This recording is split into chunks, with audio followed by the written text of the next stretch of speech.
네, 안녕하세요. 지난 시간에 이어서 저희가 이제 왜곡된 여성, 성경 속에 나타난 우리가 이제 잘못 이해하고 있었던 그런 여성들을 그러니까 제대로 바로 보는 그런 이야기들을 하고 있는데요. 지난 시간에는 저희가 이제 창조 이야기에서부터 남자와 여자가 동등하게 하나님의 형상대로 만들어진 동등한 존재다라는 이야기를 했었는데, 오늘은 이제 유혹자로 여겨졌던 많은 사람들이 있죠. 구약 성경에 또는 신약 성경에도 또 네. 우리가 어떤 여성들이 있는지 이야기를 해볼 텐데요. 우선은 사실은 남녀 불평등 또는 차별을 가져오는 이제 성서적 근거로 삼는 가장 중요한 또는 가장 이제 큰 구절이 바로 이제 창세기 3장이거든요. 타락. 선악과 여자가 먼저 따먹지 않았느냐. 그래서 이제 죄가 들어왔다. 이렇게 얘기를 하거든요. 자, 어떻게 이야기를 하시겠어요?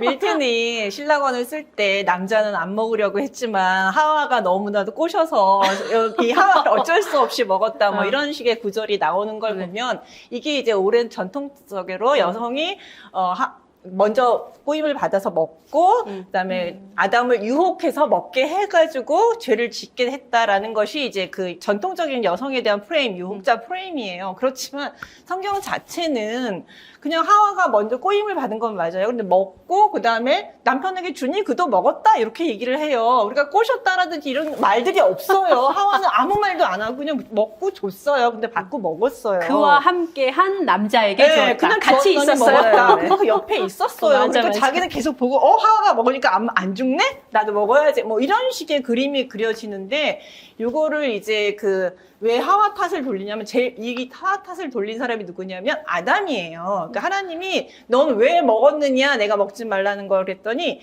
이거는 하나님께서 주신 하와가 먹으라 그래서 내가 줘서 먹었다라고 얘기하면서 내가 잘못이 아니라 하와 잘못이다라고 얘기하면서 자신의 잘못을 여성 탓으로 돌리는 최초의 인물이 바로 아담이고 그 아담으로 인해서 여성은 유혹자다라는 프레임이 씌워지게 된 거죠. 이건 태초부터 있었던 거예요. 그러니까 그리고 이거는 타락의 결과인 것이죠. 네네. 근데 여자가 항상 수동적 존재로 그려졌는데 사실 여기에선 되게 관계적 존재이자 지적인 호기심이 많은 존재로 그려지거든요. 맞아요. 굉장히 다르게 볼 수 있는 문제라고 생각해요. 그렇죠. 다르게 볼 수 있는 부분인데도 그런 부분들은 전부 다 무시를 맞아요. 하고 그냥 유혹자라는 딱 하나. 그러니까 왜냐면 남성의 죄를 전부 여자들에게 전가시키려는 죄의 속성이 지금까지도 교회 내의 전통으로 자리 잡았다라고 볼 수 있어요. 그러니까 왜 가장 지혜로운 동물인 뱀이 여자에게 말을 걸었을까? 바로 옆에 남자도 있었는데 여자랑 말이 통해서. 사실은 대화를 하거든요. 굉장히 신학적 대화를 많이 해요.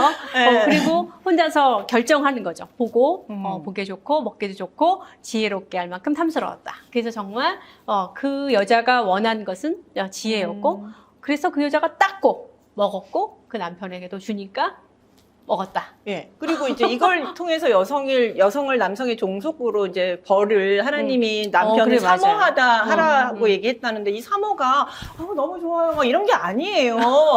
내가 저 남자를 손에 꽉 붙잡고 내 마음대로 뒤흔들리라 이런 식의 사모거든요. 그러니까 사모가 아니라 내가 저 남자를에 대해서 주도권을 잡겠다라는 것이고 남편은 아내를 또 이렇게 다스리라라는 이제 벌을 내주시는데 그게 바로 그거예요. 서로 간에 주도권 싸움이 일어난다. 그러니까 남자 간에 여태까지 내 뼈 중에 뼈요 살이야 너무 좋았어. 이런 관계가 아니라 이제 그 관계가 깨지고 서로 간에 주도권 싸움을 하는 권력투쟁이네. 권력투쟁의 관계로 들어갔다. 이게 벌이라는 것이죠. 그러니까 교회 내에서 계속 여성과 남성이 갈등하는 건 계속 그 벌 속에 있는 거예요. 근데 그 형벌로 주어진 그 질서를 계속 유지하려고 하는 거는 잘못 아닌가? 원래는 교회는 하나님의 창조 질서로 돌아가야 되는 거죠. 그럼요. 그리스도의 피가 아무 소용이 없는 거죠. 그리스도의 피는 모든 막힌 담을 헐고 모든 관계를 회복하는 건데 계속 싸운다. 여성은 열등하다. 이렇게 얘기하는 건 그리스도의 피를 저는 아무런 의미가 없게 만드는 거라고 저는 생각을 합니다. 그 외에도 하와 외에도 또 구약성서에서는 하나,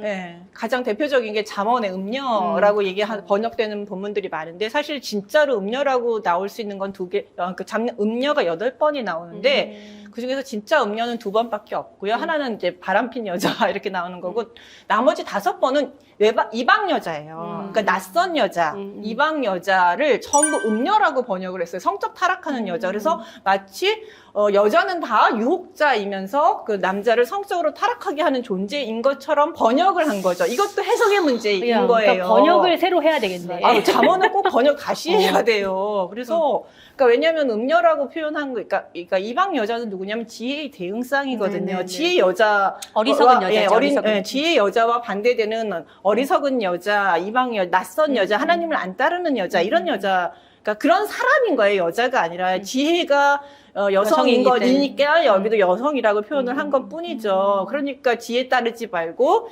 어리석은 사람 따르지 말고 지혜를 따라라. 이런 교훈적 내용을 하기 위한 건데 마치 여성은 유혹자인 것처럼 모든 남성을 꼬드기는 것처럼 얘기하고 있는 이런 것들이 문제가 되는 거죠. 그거는 이제 의심하고 지적해야죠. 다시 해석을 번역 다시 해야 해달라고 우리가 강력히 필요가 요구를 할 있죠. 필요가 있는 네, 거죠. 신약에도 우리가 오해하고 있는 또는 왜곡하고 있는 그런 여성들이 있죠. 네, 많이 있죠. 사실 초대교회에 나오는 여성 제자들뿐만 아니라 특별히 가장 대표적으로 막달라 마리아가 바로 그 예에 해당할 것 같은데요. 신약 성서 안에는 막달라 마리아가 한 3번 정도 등장을 해요. 그래서 병고침을 받고 그다음에 또 하나 예수의 죽음 전과 후에 부활 이후에 목격자로서 나타나긴 하는데 이게 굉장히 오해를 받고 있는, 그래서 자신의 몸을 파는 창녀 마리아라고 이제 저희가 알고 있는데요. 사실 이런 오해를 받게 된 거는 아마 591년도에 그레고리우스 1세가 설교를 통해서 누가복음 7장에 나오는 예수의 발에 향유를 부은 여인을 죄 지은 여인과 막달라 마리아를 같이 두고 보면서 이게 그때부터 좀 굳어진 오해라고 볼 수가 있는 거죠. 근데 실질적으로는 이제 나그 한마디 복음서라고 하는 그 안에 빌립복음에서는요, 오히려 구세주의 동료인 막달라 마리아라고 하는 표현까지도 있어요. 그러니까 막달라 마리아가 가지고 있는 예수의 어떤 뭐라 해야 되나요?